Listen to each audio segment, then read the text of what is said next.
Are you feeling trapped by your anxiety? Remember this fact.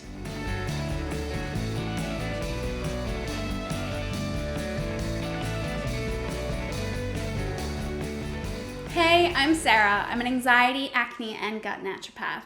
And today I'm going to take you through a personal story of mine because I feel I can only share my experience of anxiety and see if it resonates with you. So I find it doesn't matter if you experience chronic low-level anxiety every day or you experience random bursts of anxiety or panic attacks. You get to a point where you feel like you're always preparing for war. You know the anxiety is going to show up at some point, and you're always preparing, whether in the back or the front of your mind, for the next anxiety battle. How you can approach it, how you can quickly get out of it when the anxiety shows up. And you more than likely win the battle for that day, but do you ever get to a point where you feel like you just can't ever win the war? You can win every battle that shows up, but it's like this war is never going to end. Anxiety is just going to keep showing up in some way or another, and you're never going to achieve entire peace. Instead, you're just going to be preparing for the next battle and the next time anxiety shows up. Now, there's obviously the different levels of anxiety. So for the chronic low-level anxiety, it's just finding ways to keep it at a manageable level so you can still go about your day without being too heavily impacted. And for those who experience more bursts of anxiety or panic attacks, it's finding the best methods to quickly calm and ground you so that the panic doesn't totally take control. But do you ever actually have a day where you think, I'm never going to experience anxiety again? I'm going to be cool as a cucumber and I don't have to think about the next time I'm going to have to try and protect myself or ground myself back down. It's basically like you reach a point where you think, this is me. Anxiety is just part of my life. This is a lifelong battle I'm always going to be living. This is what happened to me about 5 years ago. So I always used to be a chronic low-level anxiety sufferer. It kind of just kept escalating in my early 20s until my mid-20s. I'd experience the odd panic attacks, but generally every day I'd feel this iron grip squeezing my heart and this weight pressing on my chest. It didn't heavily impact my life, but more than I realized, it was really controlling all my subconscious decisions and things I wanted to do. So I started becoming more and more of a shell of myself rather than having the confidence and the courage to go out and be who I truly was.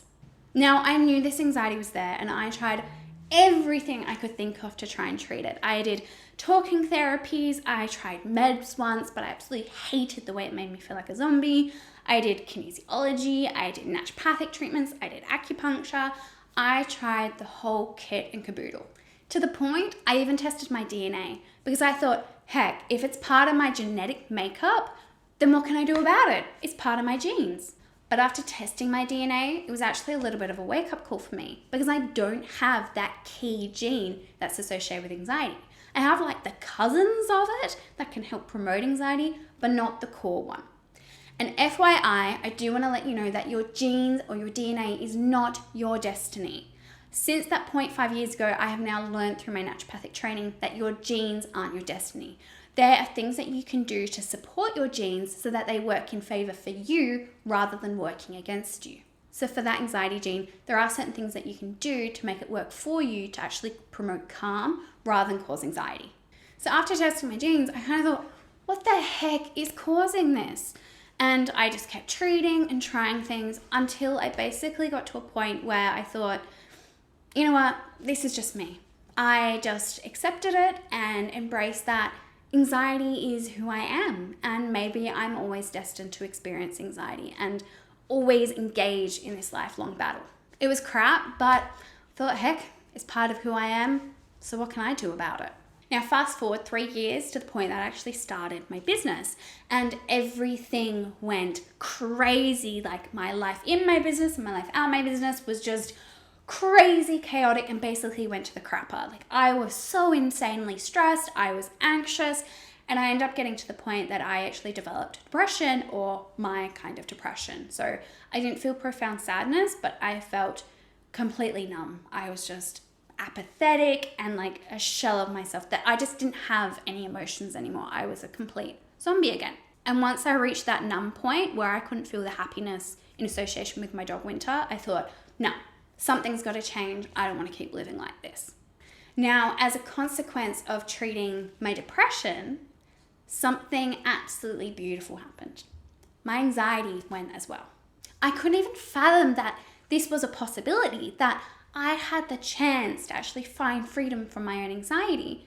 But it was like there was just this one missing puzzle piece that I'd been looking for the past 5 years that just clicked into the place once I finally got treatment for my numbness. And it was like this puzzle was finally complete. And as a beautiful consequence, my anxiety was finally set free. Now, if you want a more in-depth story about what I went through to overcome my anxiety, check out the episode Overcoming Anxiety, the one question that changed my life. So it was at this particular turning point where my anxiety was massively reduced, like a huge chunk of it was gone, and a whole bunch of other health issues had actually started to heal as well, that it made me realize your disease is not your destiny. I thought my anxiety was my life. I thought my anxiety was my destiny. But in fact, my solution was out there. I just needed to find that final puzzle piece, that final solution I needed to finally experience my freedom. So it's really brought home that fact that your disease isn't your destiny. I might have not believed it before, but I wholeheartedly believe it now. Your solution is out there. Whether it's to totally heal something or vastly improve your quality of life, there is something out there that is missing and something out there that can get you the relief you need. I mean, if we think about it, your whole body's aim is to maintain homeostasis and balance. When your body gets too hot, your body will cool you down. When your body gets too cold, your body will heat up your core body temperature. Your body thrives on balance. It lives on balance. That is what sustains life. So if there is a symptom, whether it's mental or physical popping up, it means something is out of balance and your body can't heal it on its own. It needs a little bit of help. So there is always going to be something that can help realign your body and heal it back up. Because if we think about it, your whole body is filled with certain nutrients and certain minerals and chemical reactions. Our body isn't a great mystery. We can understand how it works. So we just need to find that certain nutrient or that certain process that needs to be supported to realign your health again. And so please, by no means, if you're ever starting to feel hopeless or you're starting to resign to the fact that, heck, my issue is forever, my disease is my destiny, that's not the truth. You have a solution out there, you just need to find it. Now, it may not be the common or the normal or the most conventional treatments that everyone uses to get better, but there is something out there that your body needs to realign its balance that will vastly improve your quality of life and finally set you free so that you can live the life you want. I used to think my anxiety was my destiny, that I just had to embrace it and accept the fact this is my life now. But that wasn't my truth. So your disease is not your destiny. Your anxiety is not your destiny. Your solution is out there, and a life beyond your wildest dreams is just around the corner. So I find it doesn't matter if you... That what? No. Yeah, good enough.